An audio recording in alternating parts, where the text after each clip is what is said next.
Like average Americans, lawmakers have stock holdings, they have investments, they have assets and liabilities.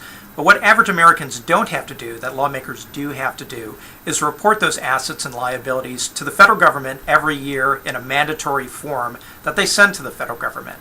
Now, one thing that's important to note about these disclosure forms is that when you list a stock as a lawmaker, when you list a liability, a mortgage as a lawmaker, you don't actually have to put the exact value of that down.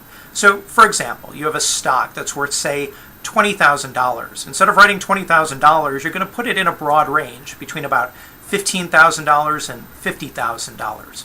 Now, you can see how this gets somewhat problematic for very wealthy lawmakers who say, have an investment that's worth $2 million. Well, they're going to put that in between $1 million and a $5 million range. Or an investment that say is worth $15 million. They're going to put that between about $5 million and $25 million.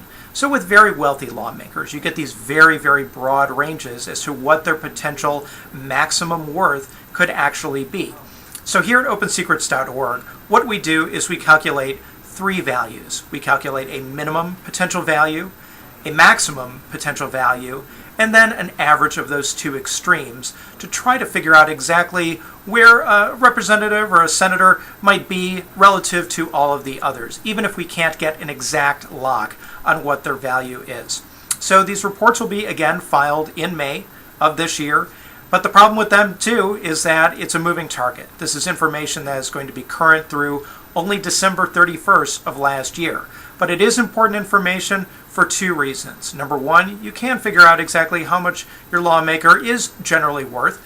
And number two, you can find out what they invest in and whether any of the companies, any of the stocks, whether any of the other investments that they do have potentially could represent a conflict of interest, potentially is in a company that would have business before Congress.